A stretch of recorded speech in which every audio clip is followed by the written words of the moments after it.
Hey, recording in progress. Namo Om Vishnu Padaya Krishna Vastaya Bhutale Shrimati Bhakti Vedanta Swaminiti Namine Namaste Saraswati Devi Gauravani Pachaline Devasesha Sunyavhadi Pashtathara Satarine Jai Sri Krishna Chaitanya Prabhu Nityananda Shri Advaita Gadadhar Shiva Sari Gaura Bhakta Vrinda Hare Krishna, Krishna Krishna, Hare Hare, Hare Ram, Ram Ram, Hare Hare. Okay, it's good. Just humble request if one or two or some of you could have your camera on. Otherwise, I'm speaking to a computer. I like to be reminded that there's human beings on the other side of this computer. Hare Krishna, that's better. Hare Krishna. Thank you so much. All right. Did I press the record button? I did, yes. Hare Krishna. So today we're starting on text 26. This chapter has 30 slokas. So let's see if we finish today. But I just want to do a little backtrack on what we covered last week. Last week we did text 23 to 25. Yeah. So in 23, just as a little summary, Krishna's making a comparison and something which he will elaborate on in the next chapter, which is attaining the Supreme. So he's comparing the destination of those who worship demigods and those who worship him. Yeah. And then 23, he describes, I'll just read the verse. Men of small intelligence, Alpa Medasaha, worship the demigods. And why? Are they considered to be less intelligent? Because the fruits are limited and temporary. Yeah. Those who worship the demigods go to the planets of the demigods, and this is repeated in chapter 9 as well. But my devotees ultimately reach my supreme planet. Yeah. So in other words, as the demigods perish, so do the fruits that they offer. They also perish. So what's the point? More or less, that's what Krishna's saying. So they're called Alpa Medas, means less intelligent, because what they obtain will not long endure. Just reading from some notes here. Now, even, interesting that even devotees may have material desires, but ultimately, at the end of the day, as they say, they will attain the spiritual world. Yeah, Krishna will arrange things in such a way, because they're worshipping him, albeit with material desires, he will arrange things out of his kindness so that they no longer have those material desires. They will become tvam akinchana gochara, which means they will be exhausted and fed up with desiring materially. They will more relish the shelter of Krishna's lotus feet. Yeah. So better to worship Krishna, even if you have material desires, because the end result will be glorious. You will get your desires fulfilled, and at the same time, you will desire something superior and give up that desire. All right, you follow? Yeah? Mm-hmm. Yes. All right. And text 24, just read the translation. Unintelligent men who do not know me perfectly think that I, the Supreme Personality of Godhead, Krishna, was impersonal before and have now assumed this personality. Due to their small knowledge, they do not know my higher nature, which is imperishable and supreme.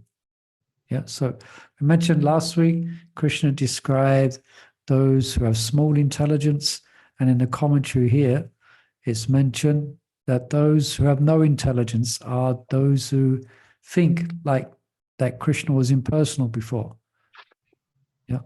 And then Prabhupada gives a lengthy dismantling of the impersonalist philosophy. Yeah.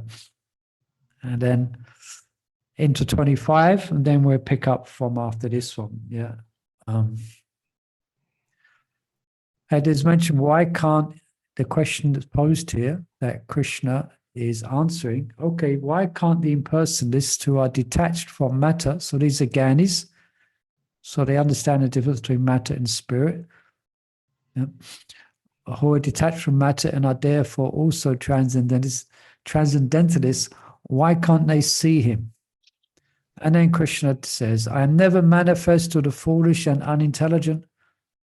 For them, I am covered by my Maya potency, and therefore they do not know that I am unborn and infallible. Yeah. So because of their foolishness, Krishna covers them or covers us with the Maya potency. Yeah. So one cannot either see or understand him. And I think I mentioned last week, that's why we have atheists are quite convinced that the Lord doesn't exist. Because for them, he doesn't. For them, he does not exist. They cannot perceive nor can they appreciate him in any way in their lives. So therefore, they're quite convinced he doesn't exist. That's because he doesn't exist, because he doesn't want to be manifest to the impersonalists and to the atheists. Yeah. And question then going to 26, does Maya also prevent Krishna from knowing them? Are they so, yeah. And as a closed stage curtain simultaneously blocks the audience vision of the actors and the actors' vision of the audience. So are they so lost in the world of matter that they are unknown to Krishna?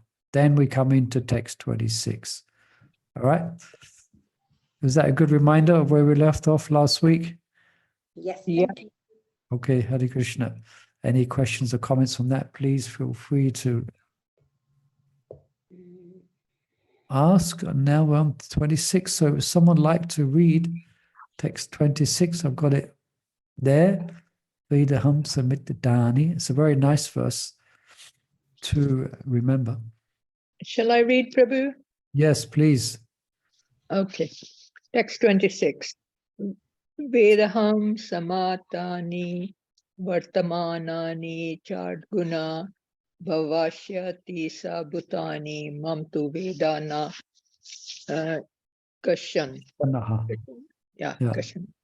O Arjuna, as the Supreme Personality of Godhead, I know everything that has happened in the past, all that is happening in the present, and all things that are yet to come. I also know all living entities, but me no one knows. Here the question of personality and impersonality is clearly stated. If Krishna, the form of the Supreme Personality of Godhead, were Maya, material as the impersonalists consider him to be, then like the living entity, he would change his body and forget everything about his past life. Anyone with the material body cannot remember his past life, nor can he foretell his future life, nor can he predict the outcome of his present life. Therefore, he cannot know what is happening in past, present, and future. Unless one is liberated from material contamination, he cannot know past, present, and future. Unlike the ordinary human being, Lord Krishna clearly says that he completely knows what happened in the past, what is happening in the present, and what will happen in the future. In the 4th chapter, we have seen that Lord Krishna remembers instructing Vivashwan, the sun god, millions of years ago. Krishna knows every living entity because he is situated in every living entity's heart as the supersoul. But despite his presence in every living entity as supersoul and his presence as the Supreme Personality of Godhead, the less intelligent, even if able to realize the impersonal Brahman, cannot realize Shri Krishna as the Supreme Person. Certainly, the transcendental body of Shri Krishna is not perishable. He is just like the sun, and Maya is like a cloud. In the material world, we can see that there is the sun and there are clouds and different stars and planets.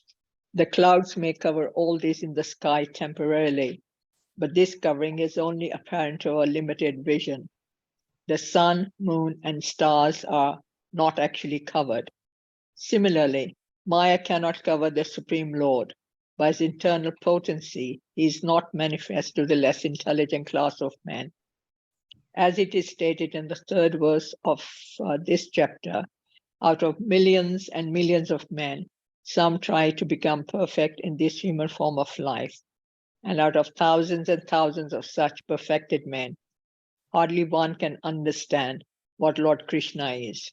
Even if one is perfected by realization of impersonal Brahman or localized Paramatma, he cannot possibly understand the Supreme Personality of Godhead, Shri Krishna, without being in Krishna consciousness. Okay, thank you, Hare Krishna. So any specific questions here or curiosities, comments? Krishna knows everything, past. Everyone believes in reincarnation here? I should hope so. Yes. We have a long, long past. Yeah.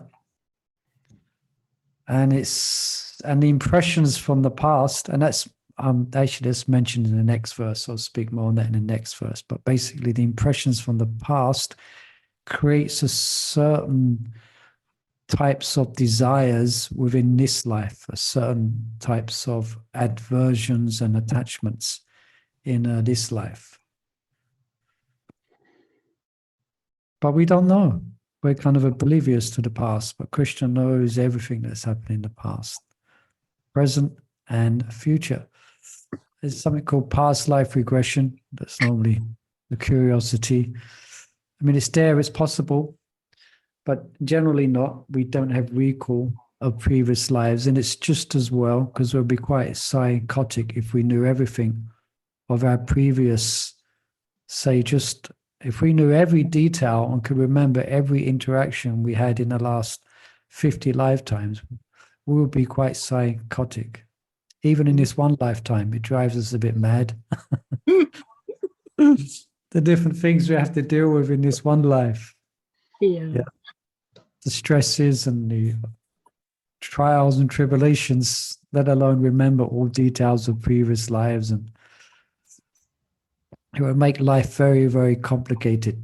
So that's why, the process of transmigration is kind of it's not a shock as such, like sometimes when some people become really shocked in a trauma, then they forget. So when the soul leaves this material body, although their subtle body is still there, he doesn't have recall of the details of a previous life. Although one acts and speaks according to the impressions from the previous lifetimes, and especially this life. Yeah. So everyone has a history. That's why I'm just looking, even younger children have a specific personality. Quite strong, isn't it? There's some mothers here. Their children who have quite strong, if there's brother and sister or twins, they have quite a strong personality. They're very, and why? Where does it come from? If there was no last lives, then they'd both be blank slates, no? Yes, be blank slate, there'd be nothing there. But no, they have why? It's coming from previous lifetimes. Going off the subject a little bit here. No, Prabhu, it clears very nicely. I Yeah. just wanted to ask a quick question. I was thinking, even is it whatever the spiritual desires, so that's because we have made them spiritual, like because we are doubting. That's the whole thing about Krishna consciousness movement. So that is also coming from our previous lives. Can we say that way, Prabhu? Yeah, it's described in the Nectar of Devotion that Krishna reminds us of our previous spiritual or Krishna conscious activities, and we become naturally attracted to the devotees. Become naturally attracted because that's there from a previous life. And also, so we're just carrying even on. what we want to do. Even what we want to do, and maybe in the earlier that I was, as I'm just talking about something which I was doing before and which I have forgotten, and all of a sudden that I remembered, now I can use this in Krishna consciousness. So I was like surprised how I'm going back to about 30 years back. Yeah, 30 years back. What I was doing, I can now do it in Krishna consciousness. I was surprised how Lord reminded me. That's because, the Lord's your best friend. So now's the time for you to engage that material skill or whatever it is. Now's the safe time for you to engage it. So Krishna then reminds you of it. Yeah. Oh, yeah. But the point here, sorry, someone. No, I was, So, but this also may be coming from our previous lives, isn't it, Prabhu? What exactly coming from our previous life? Like whatever we desire, like how we act, everything. It's also something to do with like even the modes we get. This much percentage I have passion, this much I have goodness. All these, everything is coming from our previous lives. Can we say that way, isn't it? Previous lifetimes. Previous lifetimes. It's all accumulated, and it manifests in a specific body. A specific shaped nose, a specific shape ears, a specific color eyes, a specific inclinations. It's all the cumulative effect of previous lifetimes. So, but the point here, the verse here is that, Krishna knows everything. So there isn't anything that Krishna doesn't know. So the dualities of the world cannot overcome Krishna. He is above all dualities. He is above all, obviously, material delusion and attraction. He remembers everything from the past. So therefore, so he knows all that's happened in the past, how it was happening in the present and happening in the future. And so something else from here. I was going to ask you something, actually. Yeah, go ahead. I'm just reading. When a baby's in the womb and it's really praying in a distressed state, praying to Krishna, I remember you, I remember you, I remember you. When I go, so when they come out, so those desires are there, right?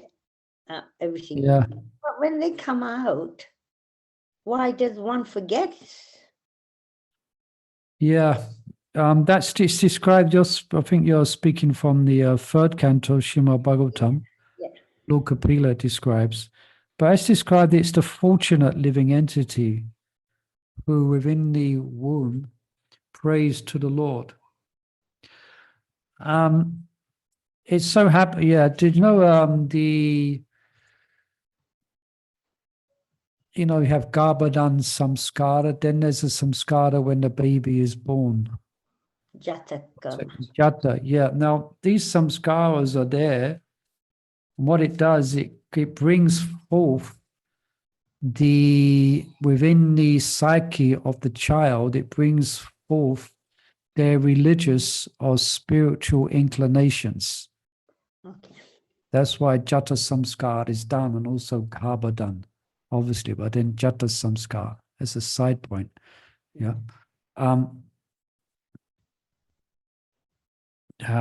Your question again, just remind me. I went off on a tangent there. They pray in the womb and they come out. Oh, yeah, that was it. Yeah, well, that's the power of Maya. Yes. That's the power of Maya. It's very powerful. So that's why these Jata Samskara and the devotional environment is, if it's there, then that will help to bring out the religious tendencies within the child, and they'll be inclined to Dharma. Yeah. But other than that, when they take birth, then, they get, whole thing at birth, then they they forget. Hare Krishna, Prabhu. Hare Krishna. I think Yes. I read somewhere that the pain of being birthed is so intense that it just erases your memory. Yes. Like that. Yeah. Yeah, you've read that. Yeah, I mean, yeah, that's what definitely that's why the samskaras are helpful in that regard. But yeah, but also I was thinking more just the circumstances that the child is born into. He's kind of helpless and he gets given a certain identity and treated a certain way, you know? So yeah, but that's definitely a fact as well from just the birth itself. It kind of makes one forget one's identity. Yeah. All right. So we can read on. So let me just read some notes here from 26. It's quite interesting. Vishnu Chakravarti Thakur, he says, Maya has no power to bewilder her own shelter. Therefore, the external Maya nor the internal Yoga Maya can ever cover my awareness. Okay, we understand there's Maya, Mahamaya, that's what bewilders the Jiva. Then there's Yoga Maya, by the potency by which even the devotees sometimes not aware that Krishna is the Supreme Personality of Godhead. That's Yoga Maya. And no one knows me completely, no materialistic or transcendental person, such as Shiva or anyone else, even the most omniscient person. That is because either Maya or Yoga Maya, as is appropriate in each individual case, is always covering everyone's awareness. Mamto Veda Nakashtanaha signifies that one who truly knows Krishna is very rare. So the next 4 verses, the 27, 28, 29, and ending 30, describes how and when the living entities become covered by Maya and explains how they can become free from Maya. That's been described already as well in this chapter. Devihi Shukunamayi Mama Maya Torajaya, by surrendering unto Krishna, basically. But let's see what it says here. So 27, someone could read 27. I can read, but if anybody else wants to read. No, go ahead. Type 3, no. Can I? You can, yeah. But can you hear me clearly? Loud and clear. Nice connection today. Oh, Krishna Chaitanya, thank you, Prabhu. I hope it remains. Krishna. Okay. Ichade some Samukena Dvanda Mohena Bharata Sarvabhutani Sammoham Sargeyanti Parantapa. Translation. Oh my God. Can't see properly. Where's your book? That's it. Yeah. Where's your book? Oh no, my book is somewhere. You can see your computer screen or your... Little bit. What is the first one? I don't know. The real constitutional position. No, the translation I did not read, Prabhu. Oh, you didn't read. Okay. O sign of Bharat. O conqueror of the four. Is that right? Okay. All living entities are born into delusion, bewildered by dualities, risen from desire and hate. Popat Bachelor Popat. The real constitutional position of the living entity is that of subordination to the Supreme Lord, who is pure knowledge. When one is deluded into separation from this pure knowledge, he becomes controlled by the illusory energy and cannot understand the Supreme Personality of Godhead. The illusory energy is manifested in the duality of desire and hate. Due to desire and hate, the ignorant person wants to become one with the Supreme Lord and envies Krishna as the Supreme Personality of Godhead.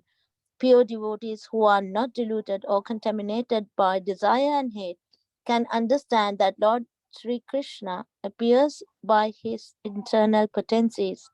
But those who are deluded by duality and nations think that the Supreme Personality of Godhead is created by material energies. This is their misfortune. Such deluded person uh, symptomatically dwell in dualities of dishonor and honor, misery and happiness, woman and man, good and bad, pleasure and pain, etc., thinking, this is my wife, this is my house, I am the master of this house, I am the husband of this wife. These are the dualities of delusion. Those who are so deluded by dualities are completely foolish and therefore cannot understand the Supreme Personality of Godhead. Oh my God, that's so nice. It's quite strong. Okay. Yeah. Very- So, Yeah. in other words, because this duality, which we experience not just in this life, but in previous lives, sometimes being honored, sometimes being dishonored, and there's different emotions that come with that. Sometimes we may be destitute with no shelter, so that creates a certain samskara within the psyche. Then in the next life, one maybe experience some type of material wealth and happiness, but because we're so busy immersed in these dualities, therefore we don't have time, or we don't have the time. We're so deluded by this that we don't contemplate the Supreme and what's the ultimate relationship with the Supreme, because we're so busy, we're so bewildered Mhm. by the dualities in this world, and there's a nice, just 1 second. You can still see the screen clearly? Yeah. All right. Yeah. No, probably it is my phone.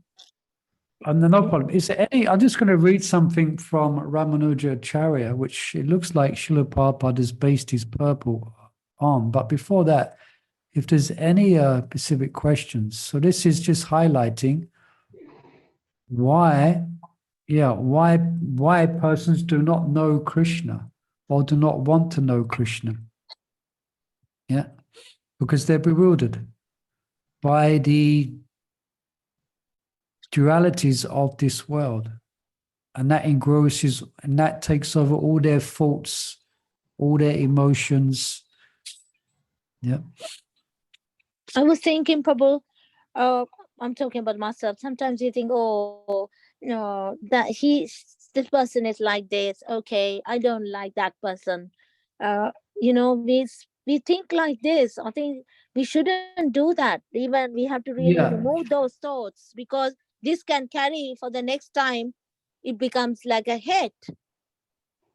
Yeah, so that's a good example. It's just, in one sense, a good example. So, like, you see someone and you decide for one reason or another, because of their particular personality, that you will not befriend them, you'll not associate with them, or you might not feel well towards them. That means you're not identifying, or you're not conscious that that person is part and parcel of the Lord. So therefore, you cannot appreciate them as a soul and they're related to God. So therefore, that causes you to, that's not pleasing to Krishna, because it's illusion. You're choosing to be in illusion. So therefore, Krishna is difficult to understand, because to understand Krishna, you have to be above all of this. Brahma Buddha Prasanatmana Sochate na Kansati Samasaveshu Bhuteshu Mat Bhaktim Labate Param. As soon as we enter into the world of hate, into these dualities, then we are basically, we're acting according to our specific karma, and we're further entangling ourselves. So that's why I said we have to become free of these dualities before we can really surrender to Krishna. Yes, so we have a lot to do. Let me just read this. This is from Ramanuja. I'll kind of read a bit and explain as we go along, because so the word saga means on the onset of universal creation. So when it says here, we're born into delusion. Yeah. So the very time that we take on various gross bodies, going back since time immemorial, that means we are saga, we are ensnared in these dualities. Yeah. I'll just read it.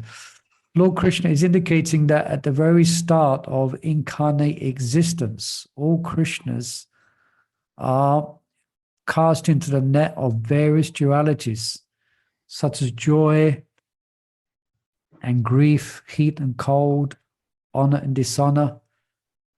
Yeah. So that these are generated from desires of what is good or what is disagreeable.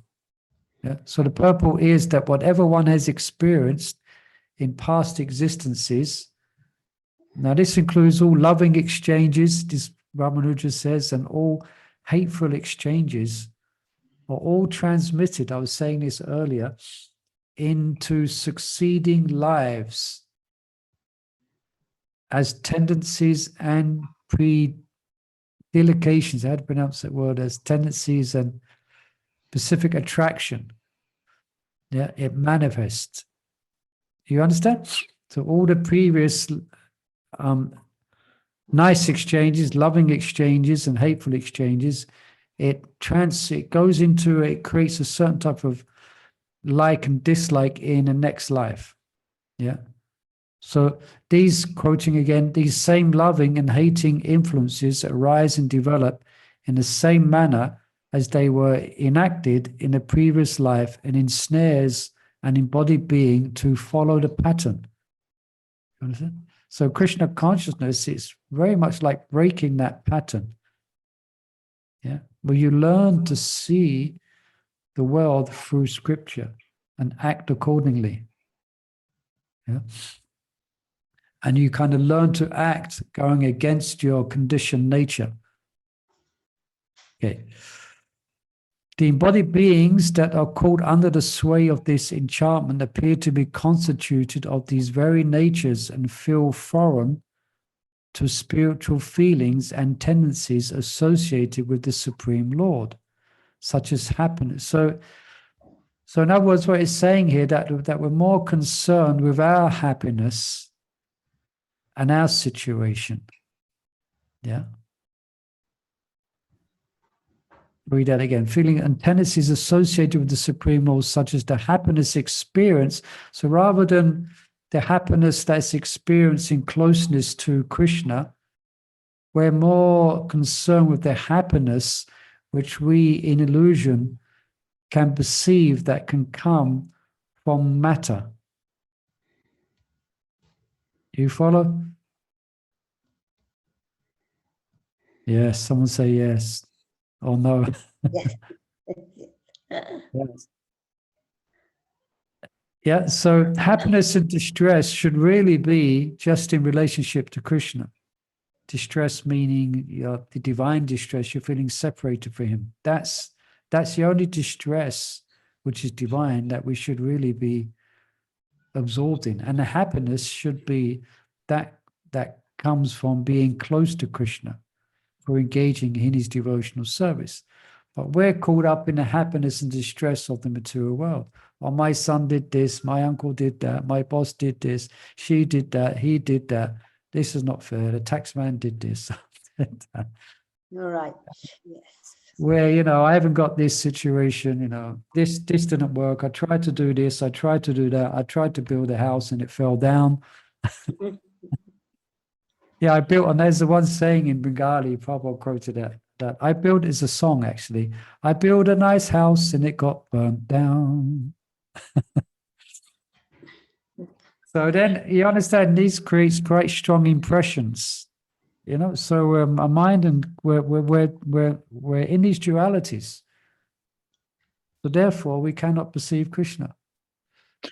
Prabhu, can I ask a question now, Prabhu? Yes, please. Yeah. Yeah. As far we are in this world, so we are going to experience like how you described now. He did that, boss did this, just he did everything.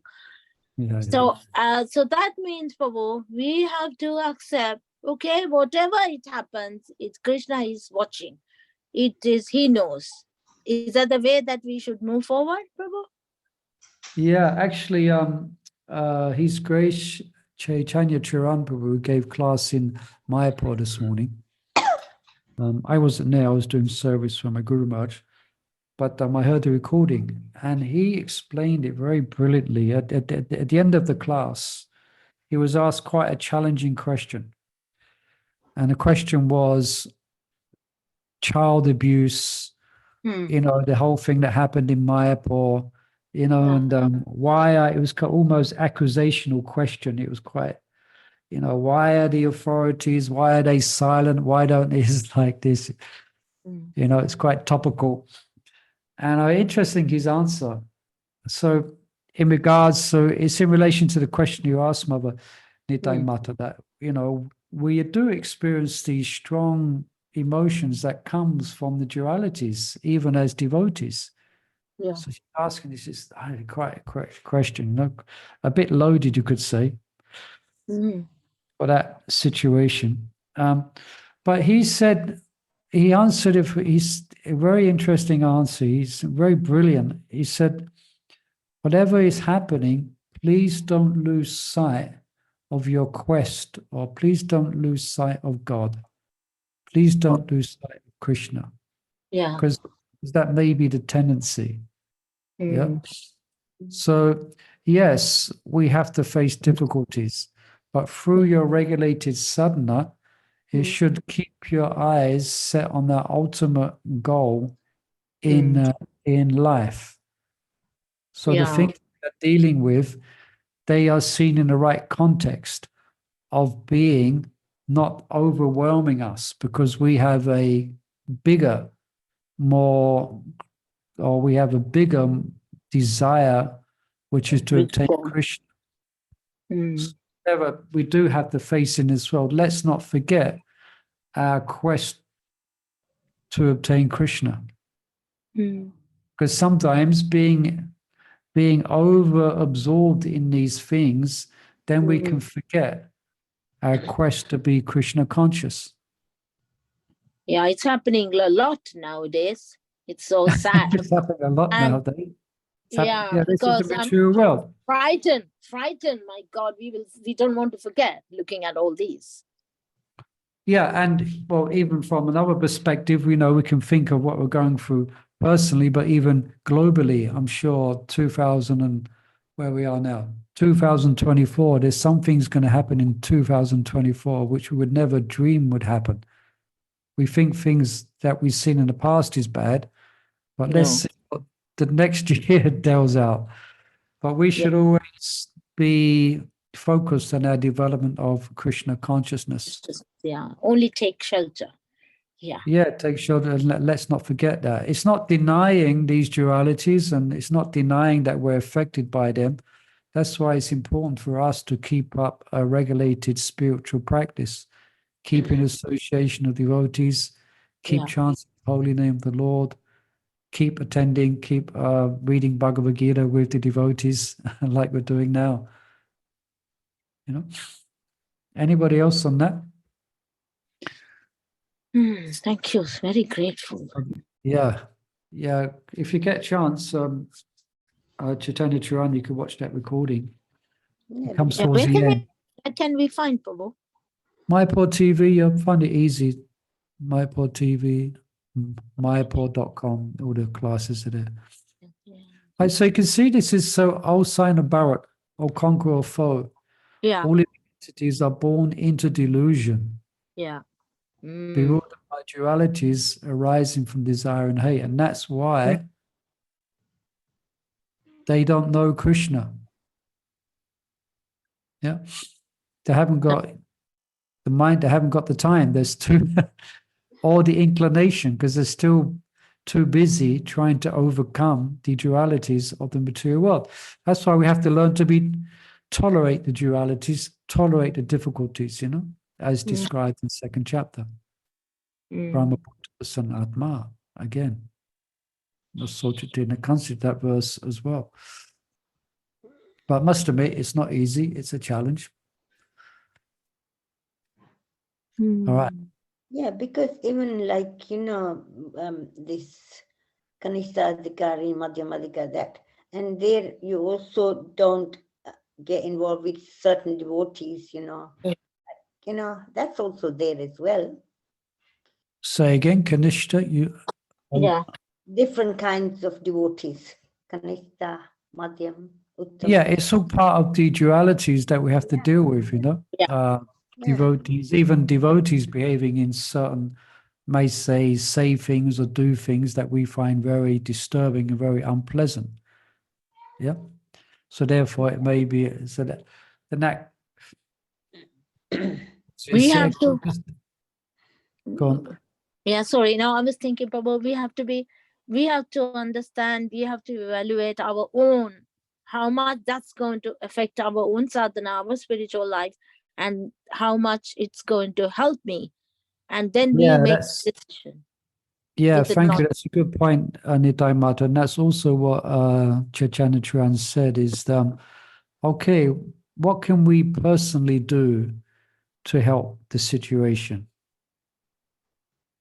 There may be things that we can't do, but is there a certain way that we can help these things to stop happening in the future within my specific field, within my specific, rather than pointing the finger and getting into duality of blaming and cursing and, what can I do as a person to help protect our society, to help protect,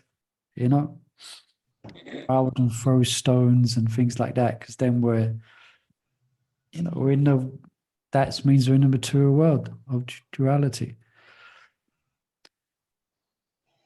Yeah, it's the society itself that's causing pain to the devotees in the society. Sorry? It's the devotees in the society are causing problems for the devotees, Well,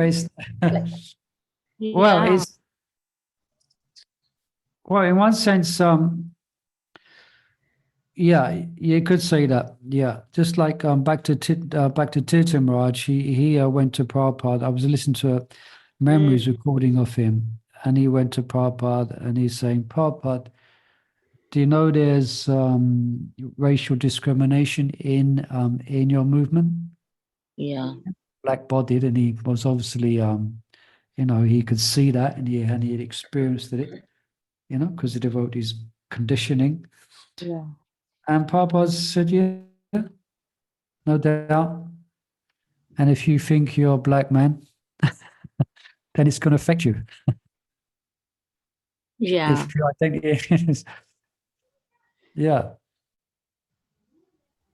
So, yeah, that's one side, but as Mother Chandravali is saying, yeah, even devotees, but devotees or non-devotees, it's the same issue. We have to learn to remain Krishna conscious and deal with it in a Krishna conscious way. Whether it's coming from the dustman or whether it's coming from the temple president. Wherever way it's going to come, it's going to come. And due to our karma, that's there as well. It's going to come. So how to deal with it in an exemplary way, in a way that's going to please Krishna. And also I remember, I think Keshav Maharaj was speaking, I think because the Bhagavad Gita recitation somewhere, it was saying like, we have our work patterns, work styles, everything. So we try to put all these corporate levels and everything in the moment, and then we lose our track. It becomes too much into organizing scales and everything. Of course, there won't be two standard, but we lose the track now. Why are we doing this? For what we are disciplining? Why are we bringing up this standard? We forget that. Yeah. We can get, it's easily to get, it's sometimes, it's Carried easy away. to get distracted. Even a whole body of devotees can get distracted and go in the wrong direction. Even a whole temple council, a whole GBC body Yeah. can go in the wrong direction. But the beauty of our movement is that it has a self-correcting factor Yeah. eventually, by the grace of Krishna. Yeah. And I think most is not to take things too personally. Yeah. It's they, everything. Yeah, because it's Yeah. because then it will because then it causes us to be in anxiety, and it causes bad health, and it causes so all these things we have to face in this world are all good reasons to take shelter of Krishna. All right. So, do we want to read another verse? How can we Go go to things? How can you forgive? You can forgive, but it's difficult to forget. It takes a while to forget. Yeah, forgiveness is going to come of its own accord. Yeah. At some point, it's something you cannot artificially induce. Although I've never attended it. Mahatma does these forgiveness courses. I think he gets it from Christianity. They have these forgiveness seminars, Yeah. But yeah, forgiveness. Yeah, sometimes we may not be ready to forgive. Not Actually, although it may be. 1 second. It may be at some point in time. I mean, I've had that experience. Sometimes I carry a heart done by a bit of a grudge or something. Then at some point, months later or a year later, then I reflect back on it, and it's gone. But sometimes it's not, and it's still there.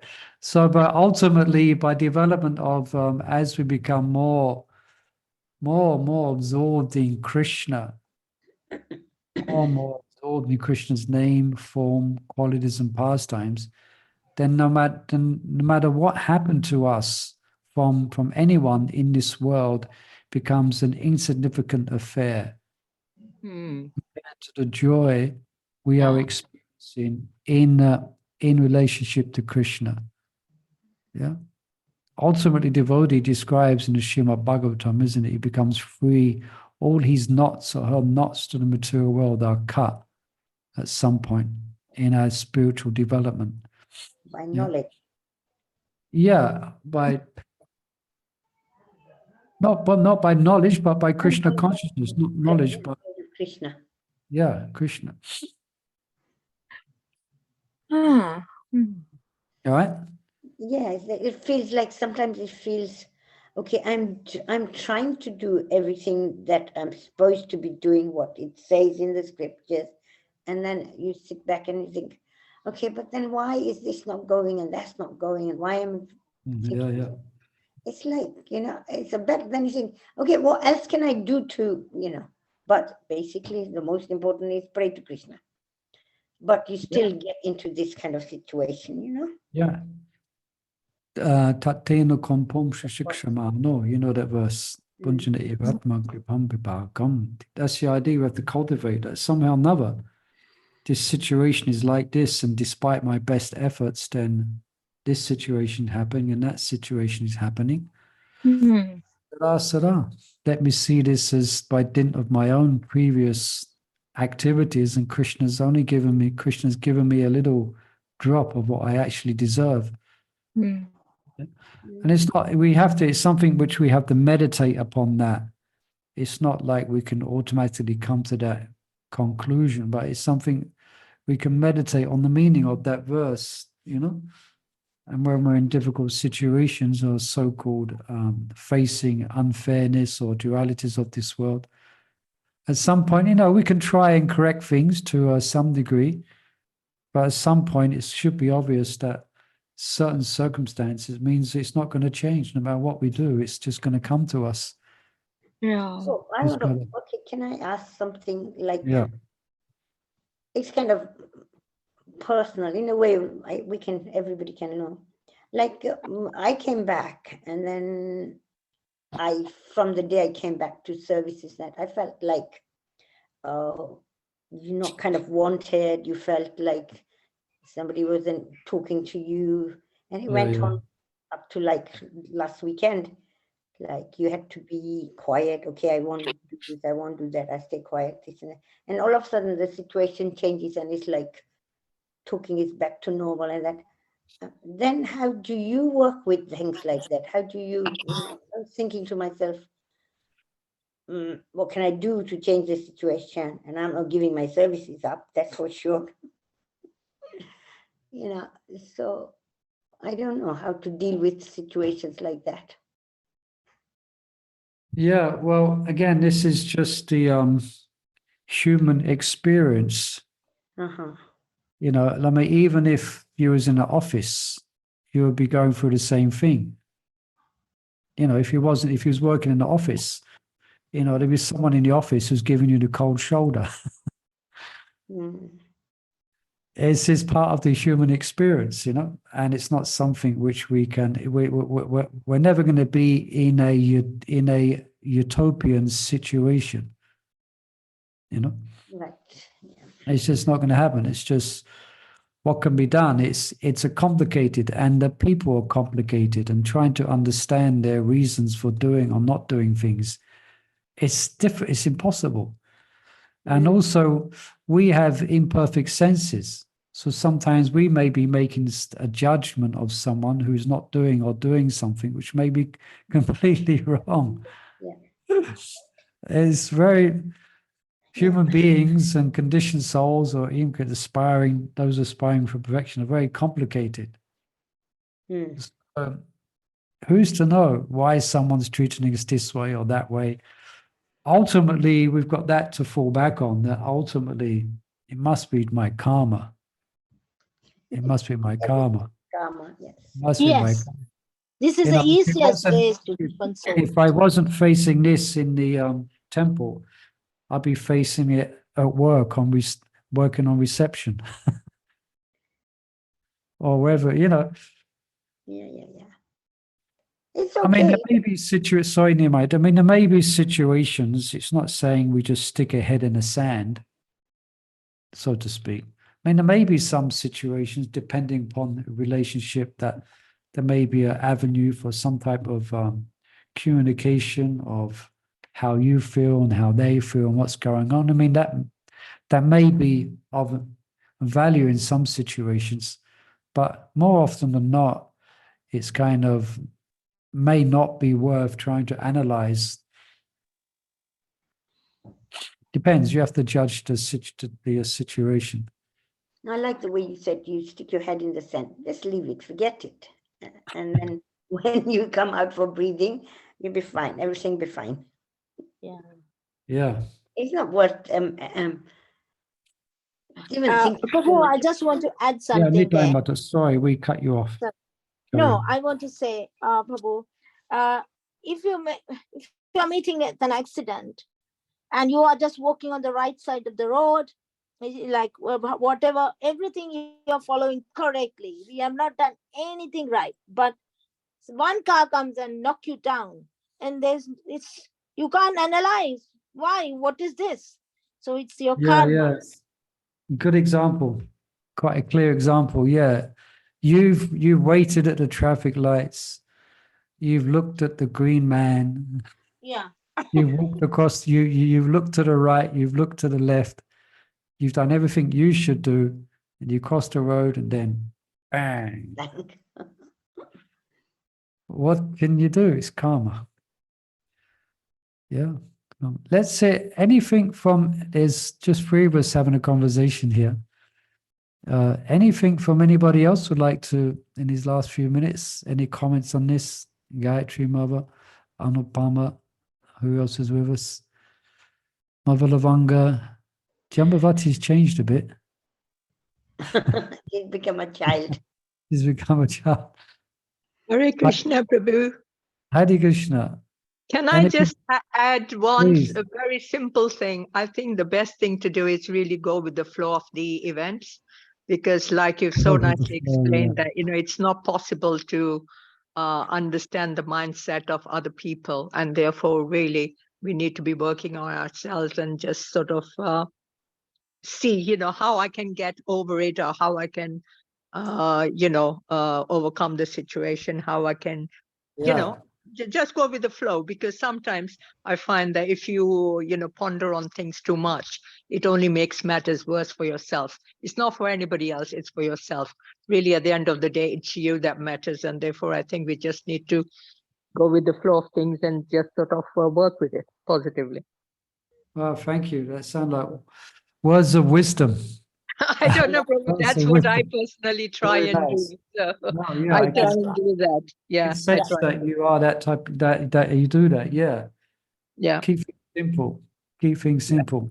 Yeah, Yeah. because we have no control of other things, and Yeah. therefore at the end of the day we can only look at ourselves and say, right, it's me that matters. And now if I have looked at the traffic lights and everything was okay, and the green man, and started walking, and the I met with something. Okay, I met with it. So, in that situation, one will still have to say, how do I get better? What's my situation? How do I improve? I mean, yeah, we can have a blame game, but I mean, it doesn't do us any good. At the end of the day, we must, so we've got to work on ourselves, I think, I mean, that's what. That's true. Yeah. Yeah. Very good point. So I thought I'd just add a little bit. That's Anupma. Thank you. This is good. If I have anything, this is where I Teaching get it. my information. Yeah, you should take shelter of Anupama every time Yeah, you go. I tell her, and then she tells me Yes. things like One of this. No, those- I'm not wise, but I'm trying. Yeah. Also, yeah, just I was thinking as well that just like a young child, sometimes they go into a tantrum, isn't it? Yeah. And the parents, they at some point, they don't try and understand, why, what's the matter? It's just a kid going into a tantrum. They've got their reasons, but to try and fathom it out, it's not. But it's sort of same like that, So actually, the more we become, say it sounds old-fashioned, but it's not. But the more we become Krishna conscious, then the type of Krishna will help us as our friend in our heart. There'd be a more clearer medium for taking direction from Krishna from within the heart of how to deal in all the different situations that we have to face, that we don't become further entangled in this world. Yeah. So ultimately, we remain dependent on Krishna. And Hare Krishna. All right, I thought we might finish the chapter today, but we got up to, did we do 28? Mm-hmm. No, we didn't do 28, did we? No, we didn't. All right. Okay, anyway, nice discussion of how to survive in this world. Yeah, good But discussion. the idea is how to keep ourselves in a state where we can be conscious of Krishna and not get, I think, good discussion we had, not to get entangled in the dualities of this world. Yeah.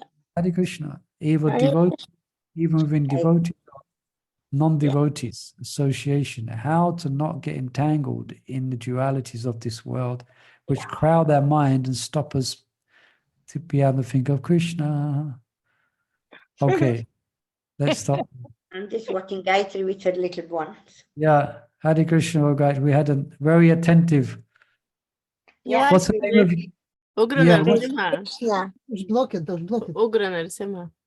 Okay. All right. So thank you, everyone. So tomorrow we have Bhagavatam Rita. So you're all invited for that. Wonderful discussion we're having there. So hopefully see you tomorrow at 12:30 your time and 6 p.m. my time. Hare Jai Krishna. Shri Prabhupada. Hare Krishna. Thank you, Praise Prabhu. Lord, Thank you so Prabhu much. ki jai. Prabhupada ki jai. Hare Krishna, Krishna Krishna, Hare Hare, Hare Ram, Hare Ram. Ram, Hare Ram, Ram.